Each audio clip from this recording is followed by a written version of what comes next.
Oi, pessoal, tudo bem com vocês? Aqui é a professora Rebeca e eu vou fazer a inscrição a respeito do roteiro da aula 4, tá?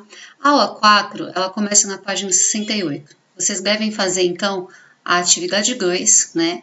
Fazer a leitura deste texto aqui, que é uma reportagem divulgada pela ONG Repórter Brasil, referente à concentração de terras rurais.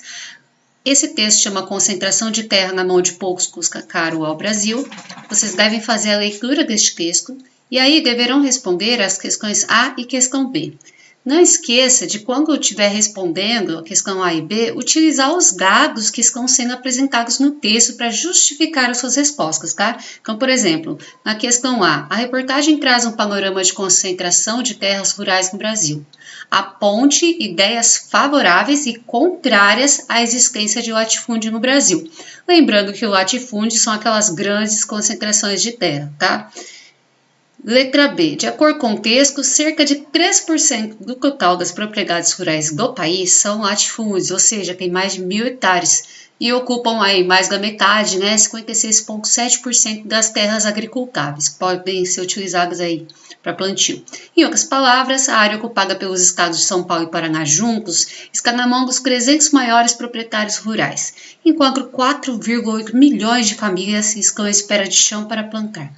Então, considerando o enunciado do texto, né, olha lá, concentração de terra na mão de poucos custa caro ao Brasil. E, né, o enunciado do texto, o seu conhecimento sobre a concentração de terras, apresente argumentos defendendo o seu ponto de vista.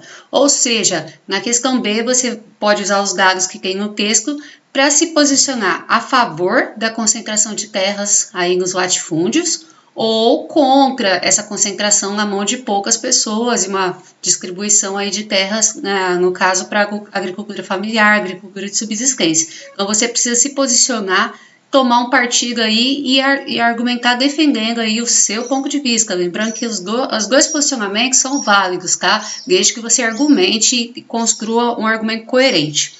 Por último, para finalizar aí, a gente vai ter um mapa aqui, ó, que está na página 69, sobre ocupações em áreas da Amazônia Legal. A Amazônia Legal, ela diz respeito a toda a área da Amazônia, que ultrapassa o nosso país, tá? A gente inclui aí Venezuela, Bolívia, Peru, entre outros países aí da vizinhança.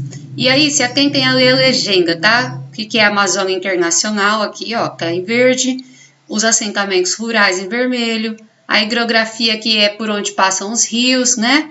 Os quilombos aí que estão de amarelinho, as terras indígenas que estão de laranja e essas áreas azuis aí são aquelas unidades de conservação para preservar a Amazônia, tá? Sendo assim, analise o mapa 2, ocupação em área da Amazônia Legal, a seguir. E em seguida apresente seu argumento sobre a expansão agrícola na região amazônica. Para finalizar, explique quais são os fatores principais que motivam a invasão ilegal e o conflito por terras em áreas pertencentes a unidades de conservação, terras indígenas e terras quilombolas. Então, vamos entender melhor como é que vai fazer essa análise de mapa.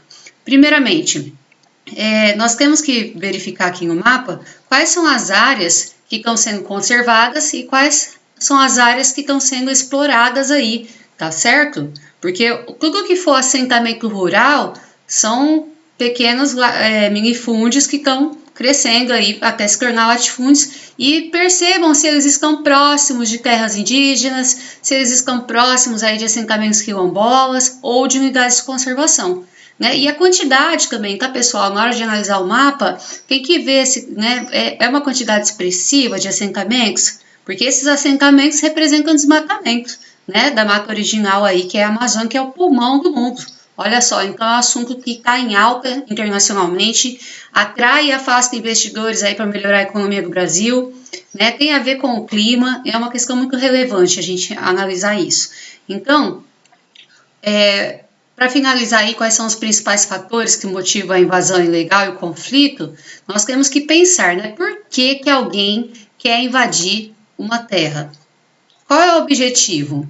Porque a gente pode comprar e a gente pode invadir. Se a gente invade, a gente não está pagando, não é verdade? E aí, ó, se vocês perceberem, as terras quilombolas e os assentamentos dos indígenas aí, terras indígenas, estão próximas a rios, tem recursos minerais importantes também, né? É uma questão complicada. E agora, nos últimos 2 anos, após a última eleição presidencial, a gente tem visto aí uma série de invasões aí de terras quilombolas e indígenas, tá? Então, tenta compreender aí no seu ponto de vista por que você acha que há essa invasão ilegal, né? Será que as terras indígenas quilombolas podem ser vendidas? Né, tal, e uma questão para você pesquisar mais a fundo, tá? E para fechar, pessoal, para ajudar vocês a compreender um pouco mais sobre essa questão quilombola, que é uma questão tão polêmica, né, invasão de terras, eu selecionei um videozinho para vocês. Esse vídeo tá aqui, ó, no link do roteiro que eu enviei para vocês. Você pode procurar pelo nome no YouTube, ó, as dificuldades dos quilombolas no canal Preto. Eu abri o vídeo aqui para mostrar para vocês, tá? Aqui, ó, o título, as dificuldades dos quilombolas. E esse vídeo é muito interessante, falando sobre a resistência quilombola, vai fazer com que vocês entendam um pouco sobre essa última questão aí, o que motiva a invasão dessas terras, né? Como que funciona a demarcação dessas terras? Será que é um direito histórico? Será que não, né? Esse é um tema polêmico e tem sido amplamente discutido agora, né, com a ascensão do governo Bolsonaro. Então é um tema bem relevante que está na pauta internacional, tá, pessoal? Então eu espero que as dúvidas de vocês tenham sido dirimidas. O roteiro está aqui bem instrutivo, né, bem explicativo, mas caso vocês tenham alguma dúvida, por favor, entre em contato comigo aí no privado, pelo WhatsApp, que a gente conversa e, por favor, atualizem as atividades aí atrasadas, ok? Forte abraço, um salve para todo mundo.